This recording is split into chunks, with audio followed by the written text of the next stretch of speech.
8ന്റെ പണി ഓട്ടോറിക്ഷ പിടിച്ച് വന്നെന്ന് പറഞ്ഞ പോലെ ആയി കേട്ടോ. ഞാൻ എൻ്റെ പുതിയ ഫോൺ വാങ്ങിച്ചിട്ട് ഇപ്പോൾ ഓൾമോസ്റ്റ് ഒരു 4 മാസമേ ആയിട്ടുള്ളൂ. അതിൻ്റെ കൂടെ തന്നെ വാങ്ങിച്ചതാണ് ചാർജറും. പക്ഷേ ചാർജറിന് എന്തോ എൻ്റെ കൂടെ നിൽക്കുന്ന ഇഷ്ടമല്ലെന്ന് തോന്നുന്നു, പെട്ടെന്ന് അടിച്ചു പോയി. നിലവിൽ പറഞ്ഞാൽ ഫോണിൽ ചാർജ് ചെയ്യാൻ പറ്റുന്നില്ല, അഡാപ്റ്റർ അടിച്ചു പോയിട്ട്. അത് ചേഞ്ച് ചെയ്യാൻ വേണ്ടിയിട്ട് നമ്മൾ കോഴിക്കോട് വരെ പോകണം. ഹൈലൈറ്റിലുള്ള ഐക്കറിൽ ചെന്നാലേ അത് നമുക്ക് ചേഞ്ച് ചെയ്ത് കിട്ടത്തുള്ളൂ.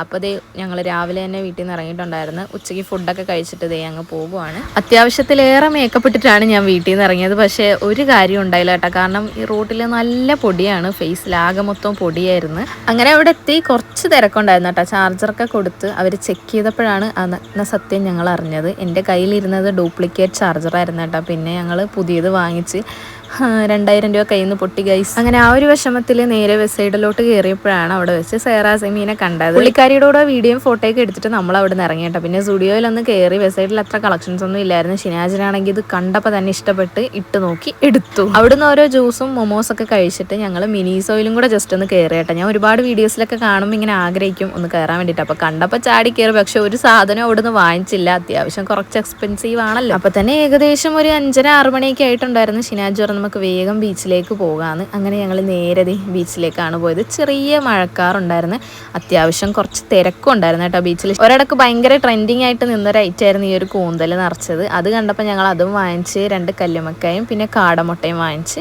പിന്നെ 2 പേർക്കും ഓരോ കോഫിയും കൂടെ.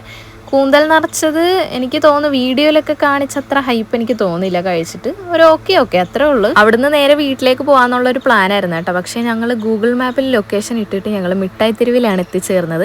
അതായത് മിഠായി തെരുവിൻ്റെ അടുത്തൂടെ പോയപ്പോൾ ഞാൻ ഷിനാജിനോട് പറഞ്ഞു എന്തായാലും ഇതിൻ്റെ അടുത്തൂടെ പോകണമല്ലോ, നമുക്കൊന്ന് കയറിയിട്ട് പോകാം. നമുക്ക് എന്തെങ്കിലും വാങ്ങണമെന്നുള്ളൊരു ഉദ്ദേശത്തിൽ നല്ല ആഗ്രഹിച്ച് പോയാൽ നമുക്ക് ഇഷ്ടപ്പെട്ട ഒന്നും കിട്ടത്തില്ല കേട്ടോ. വാങ്ങുന്നില്ല, വെറുതെ ജസ്റ്റ് കയറി ഇറങ്ങാന്നുള്ളൊരു മൈൻഡുമായിട്ട് പോയാൽ അൺഎക്സ്പെക്റ്റഡ് ആയിട്ട് നമുക്ക് ഇഷ്ടപ്പെട്ട സാധനങ്ങളൊക്കെ കിട്ടും. അങ്ങനെ കുറച്ച് സാധനങ്ങളൊക്കെ എനിക്ക് മിഠായി തെരുവിൽ കിട്ടിയിട്ടുണ്ടായിരുന്നു. എന്തായാലും ചാർജർ മാറ്റാന്നുള്ള ഒരു ഉദ്ദേശത്തിൽ പോയതാണെങ്കിലും ഈ ഒരു ദിവസം ഞങ്ങൾ നല്ലപോലെ അടിച്ചു പൊളിച്ച്.